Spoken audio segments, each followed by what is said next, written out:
여러분 안녕하십니까? 이어서 광주 MBC 뉴스데스크입니다. 광주 전남 행정통합이 속도를 내면서 통합 시 주청사를 어디에 둘지가 최대 쟁점입니다. 전남은 서남권 등의 배치를 요구하며 연일 파상 공세를 펴고 있지만 광주 정치권은 갈등을 우려해 조심스러운 태도로 일관하고 있는데요. 선거전이 본격화되면서 청사 위치 문제는 피할 수 없는 정면 승부처가 될 전망입니다. 천홍희 기자가 취재했습니다. 전남 광주 통합특별시 주청사 위치를 두고 전남은 이미 선점 경쟁에 나선 모습입니다. 통합특별시장 예비 후보자인 신정훈 국회의원은 개인 SNS에 글을 올리고 오랜 기간 낙후와 소멸의 진원지였던 전남 서남권이 특별시의 중심지가 되는 것이 통합의 정신을 가장 잘 실현하는 방안이라고 강조했습니다. 전남 22개 시장 군수협의회도 성명서를 내고 광주 집중을 사전에 차단할 제도적 장치가 필요하다며 광주 전남 통합주청사는 반드시 전남에 있어야 한다고 주장했습니다. 광주를 비디오화되는 공룡으로 만들 수 있기 때문에 최소한의 그런 어떤 균형 발전을 하려면 이 통합시에 대한 소재지는 전남에 있어야 된다. 반면 특별시장 예비 후보자 가운데 청사를 광주에 두겠다는 목소리는 찾아보기 어렵습니다. 특별시장 후보자 가운데 가장 먼저 출사표를 던진 민영배 국회의원은 주 청사 위치를 묻는 질의에 논란과 갈등이 생겨 통합이 어려워질 수 있다며 말을 아꼈습니다. 분명한 것은 특정 지역에 둠으로써 도민들, 시민들이 동의하지 않는 방식으로 접근하는 그런 선택을 하지 않는다. 이런 말씀을 드리도록 하겠습니다. 통합이 되면 광주 쏠림을 우려하는 전남 지역을 의식해 광주 정치권이 지나치게 몸을 낮추고 있다는 분석입니다. 불필요한 마찰을 줄여 통합이라는 큰 틀을 유지하겠다는 의도로 보이지만 청사 위치에 대한 정당한 논의 과정마저 놓칠 수 있다는 지적이 나옵니다. 주 청사 위치 결정 권한을 특별시장에게 주기로 한 데다 통합된 광주 전남을 총괄할 행정 중심지가 필요할 수밖에 없는 만큼 주 청사 문제는 피하기 어려운 핵심 쟁점입니다. 선거전이 본격화되면서 후보들에게 청사 위치에 대한 분명한 입장을 요구하는 목소리는 커질 것으로 보입니다. MBC 뉴스 천홍희입니다. 지난주 광주 전남 행정통합특별법안이 드디어 국회에 제출됐습니다. 법안에는 통합특별시의 공공기관을 우선 이전한다는 파격적인 조항이 명문화됐는데요. 이미 혁신도시 효과를 누리고 있는 나주에서 열린 행정통합공청회에서도 이 공공기관 유치가 최대 화두였습니다. 주지은 기자가 공청회 현장에 다녀왔습니다.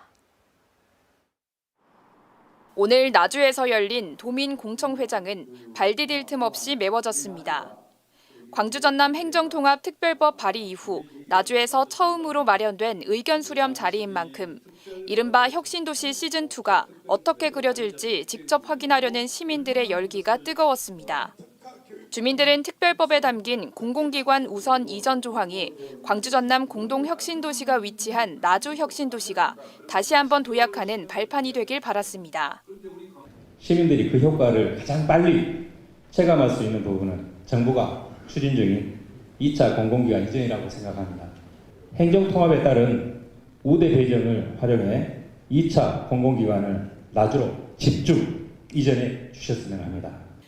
당장 눈앞의 규제를 풀어달라는 절박한 요구도 나왔습니다.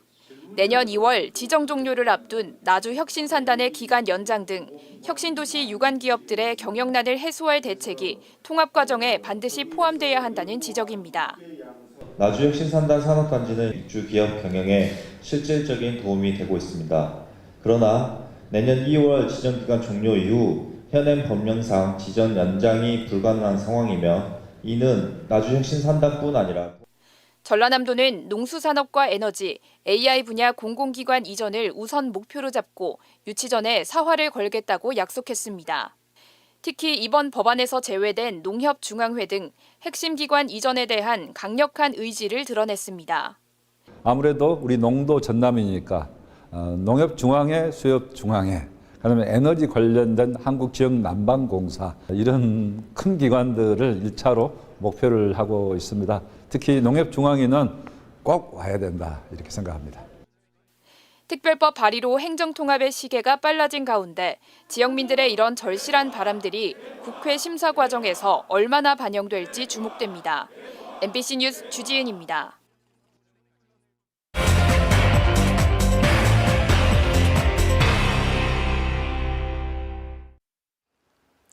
수십만 원에 달하는 교복값은 새학기를 앞둔 학부모들에게는 큰 부담일 수밖에 없는데요.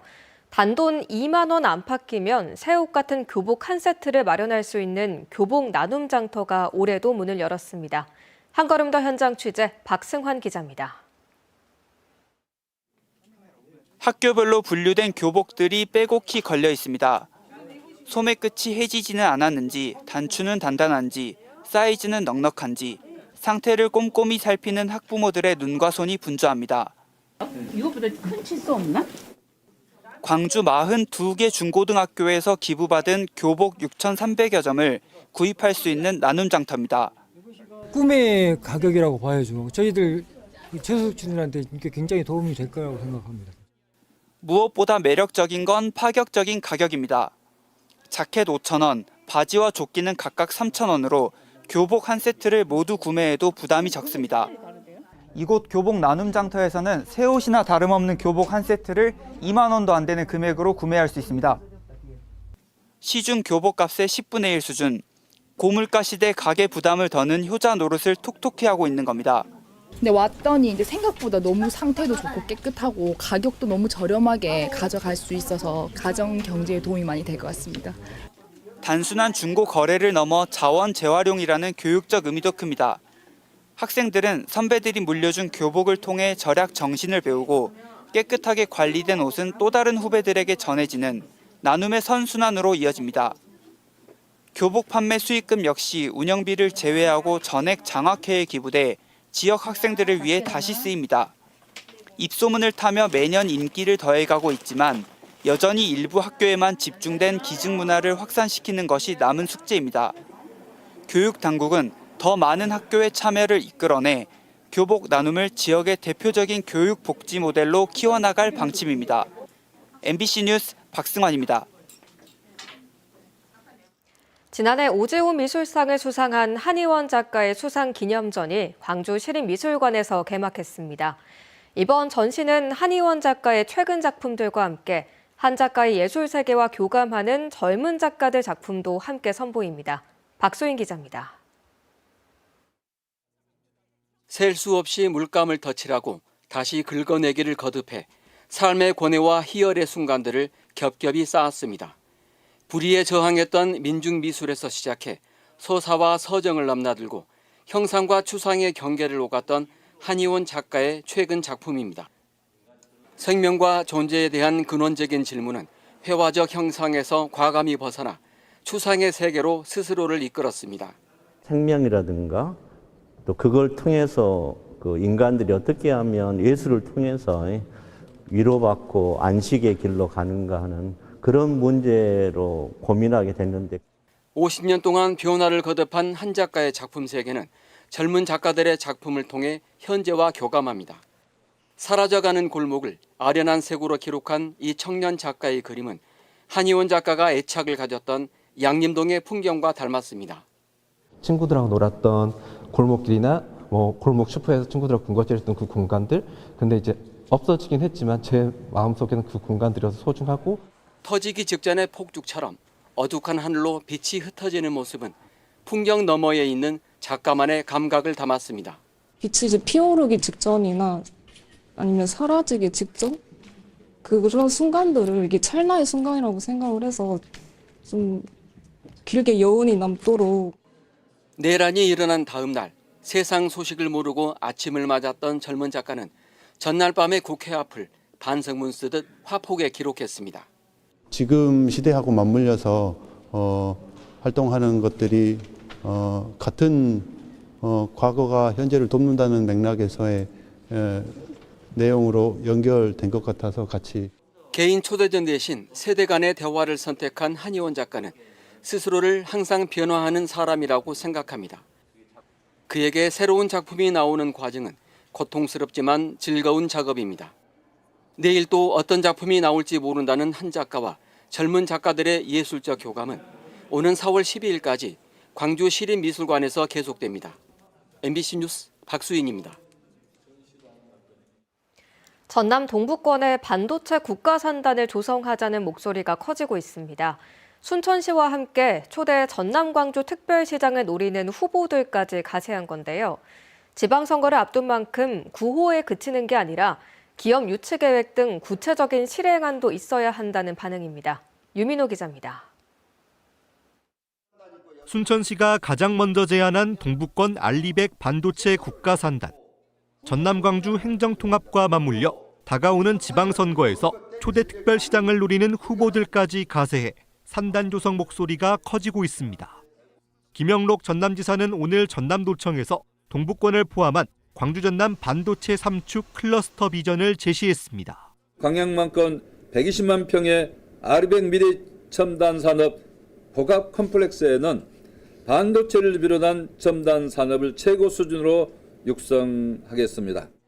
강기정 광주시장은 최근 여수를 찾아 광주와 전남 동부권을 아우르는 반도체 메가벨트 조성을 공약했습니다.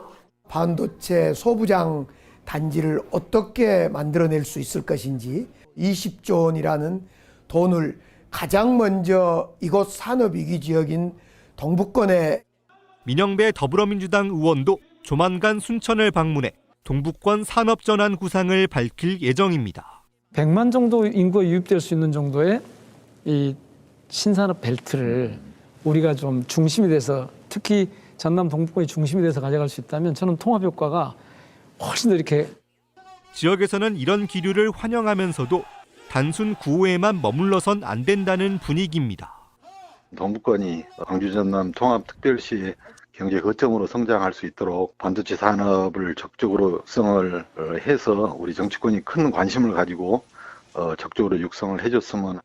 본격적으로 시작된 반도체 산단 조성 움직임. 이제 동부권이 지닌 가능성과 여건을 구체적인 숫자로 정리하고 기업의 입지를 제시하는 단계로 넘어갈 시점입니다. MBC 뉴스 유민호입니다. 광주 전남 사랑의 온도탑이 광주가 115.6도, 전남 101도로 목표액을 달성하며 마무리됐습니다. 광주 전남 사회복지 공동모금회에 따르면 지난해 12월부터 62일 동안 진행된 희망 2016 나눔 캠페인에서 광주는 59억 1천만 원, 전남은 115억 원을 모금했습니다. 다만 지난해와 같은 금액을 목표액으로 두고 진행했던 캠페인은 지난해보다 광주는 2,700만 원, 전남은 27억 5천만 원이 줄었습니다. 다음은 희망 2016 나눔 캠페인에 성금을 보내주신 분들입니다.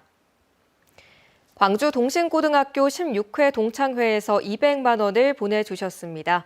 어려운 이웃과 함께해 주셔서 고맙습니다. 오늘 오전 7시 40분쯤 광주 서구 내방동의 한 도로에서 50대 여성이 몰던 승용차가 눈길에 미끄러져 상가로 돌진하는 사고가 났습니다.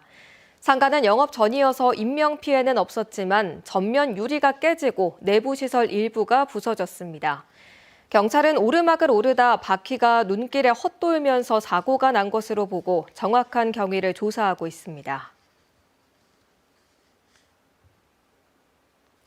김호철 감사위원장이 차관급인 신임 감사위원에 임선숙 변호사를 임명 제청했습니다. 임 변호사는 인권 변호사로 활동하며 한센병 환자와 광주 인화학교 성폭력 피해자 등 사회적 약자에 대한 법률 지원을 해왔습니다. 임 변호사는 이재명 대통령이 더불어민주당 대표던 2022년 9월에는 호남목 지명직 최고위원으로 임명돼 이듬해 3월까지 활동했으며 배우자는 민주당 정진욱 의원입니다. 광주 남구는 지역경제 활성화를 위해 발행한 동행카드가 판매 닷새 만에 40억 원 모두 소진됐다고 밝혔습니다. 남구는 구매액의 15%를 선할인해주는 혜택과 가맹점을 3,800여 곳까지 대폭 늘린 점을 흥행 요인으로 꼽았습니다. 남구는 동행카드가 침체된 지역 상권에 활력을 불어넣는 마중물이 될 것으로 기대하고 있습니다. 금호타이어 광주공장 부지를 통합특별시의 교통 중심지로 조성하자는 제안이 나왔습니다. 박수기 광주시 의원은 오늘 광주시의회 임시회 5분 발언자로 나선 자리에서 KTX 송정역과 광주공항에 있는 광산구가 호남권 유일의 복합 거점이라며 광천동 종합버스 터미널을 금호타이어 광주공장 부지로 옮겨 광산구를 광역교통의 중심지로 만들어야 한다고 주장했습니다.